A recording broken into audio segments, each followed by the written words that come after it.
Brussels between David Davis and Michel Barnier. We're joined now by the former Deputy Chairman of UKIP, Suzanne Evans. Welcome to the programme. Ed Visy, let me come to you first. Are our expectations too high? Are we wrong to expect some kind of breakthrough on major issues at this stage?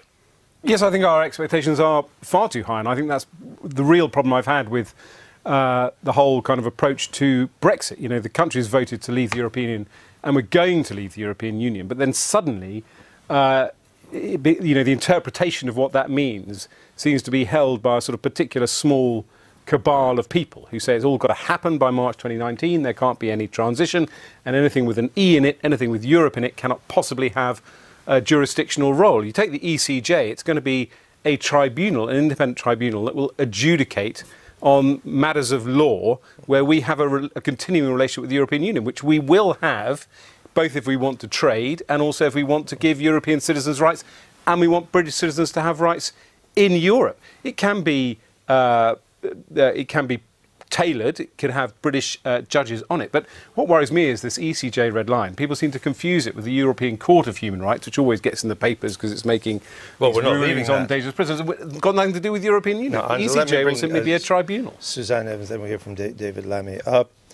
It does look now that we're heading for quite a long transition period, doesn't it? Of course. I mean, let me just take apart a couple of things that Ed actually said. You know, Ed, it's not us. It's not. Well, I'm going to take it apart. It's not. It's the EU that set this timetable. So it's no good you complaining about March the 29th. What is Article 50? Date. We triggered Article 50. That's the 2-year negotiation period under EU law. So that's which we agree to. We are members of the EU. That's the only. Well, there are ways you put it out. Hold on. You had your say. If she's going to take me apart, she's going to do it effectively. I'll come back to you. We haven't even heard from David Lammy yet. So continue. And you know, this idea that it's a minority of people that want a proper Brexit, a Brexit that's going to be good for people, is nonsense. It's what 52% of the people voted for, and I'm afraid you do the voters and your former constituents absolutely no good by trying to imply they didn't know what they were voting for. This is the classic trick of claiming to speak for 52%. For this idea that it's going to be a protracted process, well, Andrew, of course, we have got ourselves sucked into this quagmire of the European Union very, very deep. It just shows how much sovereignty we've given away, and of course we voted to get that back. But do you accept now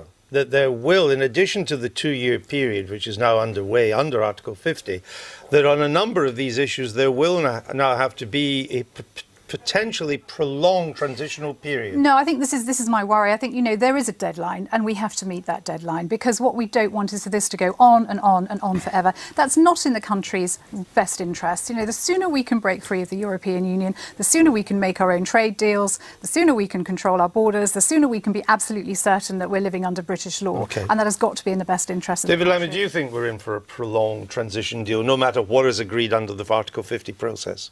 If we don't get a transition deal, there's a terrible cliff edge that will ruin our economy and our jobs. Cliff edge is a myth. Of course there's a cliff edge. Total myth. Without transition, without a soft landing, particularly for British industry and business, and that's what they want, there is a cliff edge, and a lot of people in Britain will suffer. So when you talk about a soft transition, what you mean is joining EFTA, joining the EEA. That is not in Britain's best interest. All the things that I've just said, control of borders, control of immigration, taking back control, sovereignty of Parliament, that's not going to be possible if we stay in the single market. Well, some of this depends on whether you put that control, that fantasy control, above the economy. What do you mean? I know the Labour Party thinks it was promised umpteen times to control immigration, and it's turned out to be a fantasy. I'm in disagreement with my own front bench on these issues. But I'm not quite sure what you mean about fantasy control.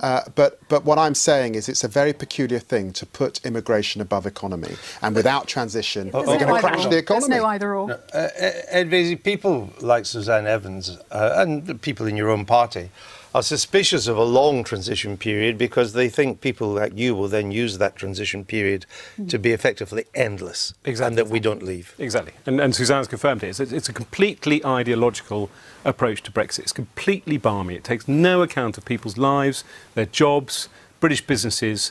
We've said, you know, I'm a Remainer, but we accept the result.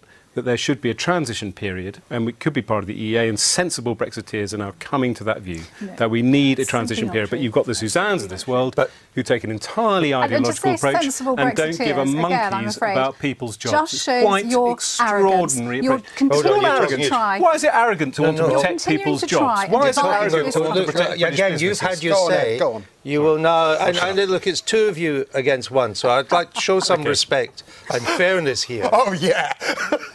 Well, you don't think we should have fairness on the I don't programme? think you showed me fairness earlier, Andrew, but we'll, that Well, dispute why will don't continue. why don't we show Suzanne Evans some fairness, Absolutely. at least to have her say? Thank you. Thank Right. you. But it does seem, let me try and put the point of substance to you, that so much has still to be decided that there will inevitably be loose ends that will require some kind of transition period now. Do you deny that? No, I mean, the analogy that's often been given is that of a divorce, isn't it? Now, in some ways it's a bad analogy, but in other ways, if you're divorcing, you've got children, there are things, once that decree nisi is absolute is declared, there are inevitably consequences that go on beyond that. But we have always said on the Brexit side that we want to continue a good working relationship with the European Union. And I think the point is that we need to do this in a spirit of harmony, a spirit of communication, and a spirit of what is best for our country. And let's be clear here, us leaving the European Union and getting a good trade deal in particular is going to be a benefit to the European Union too. And we have to be like responsible parents, and we have to discuss sensibly and look at what's in both our best interests. And the fact is, if you look at this logically, as a sensible Brexiteer, I really don't like the fact you're saying some of us are sensible and some of us aren't, according to whether we agree with you or not. Quite. We just need. There is a potential for this to be in both our best interests, and I think that's the sort of deal that we should be heading for, and I hope that's what's going to come out of the press conference today. What would be left unresolved in a transition period, and how long would it be? Well, I mean, my view, my sort of overview is that we should be members of the EEA for a transitional period. But I want to emphasise it as a transitional. That's you transitional EEA, time. but people don't know limited, these acronyms. It's the European. I'm just trying to help you by explaining what the EEA is. Would you just tell our viewers what that is and why that would be a transition? Well, I think period? the European economic area being able to stay part of the customs union and the single market for a transitional period in order to trade. But there is no doubt at all that it would be time limited and we would come out. What I want to avoid most of all is a cliff edge that takes us out of the European Union completely in March 2029. I just don't see how we could meet that. Do you think? Well, I've suggested 5 years. Yeah. So we remain in the single market and while we in work the out customs union. The free trade deal that Suzanne wants and I want. You don't think a free trade deal could be done by March of 2019? I would be staggered, but if I'm proved wrong, I'm proved wrong, but I would be. Hold on. David Lammy, is that your position too? Would you like to see a transition in which we remained in the single market and in the customs union? I think a transition is essential because I absolutely disagree with Suzanne. I see no way on the timetable in which we can negotiate a free trade deal with Europe and negotiate our exit. There are too many big things to get through, and you've seen just in this initial week the huge disputes over the cost of the bill and the huge dispute over what will happen to EU residents. So the idea that we can move on to trade is just impossible, and any lawyer will tell you who's negotiated on trade, it's impossible. So for that reason alone, there has to be transition. Well, I think you're being very, very pessimistic. What makes you think?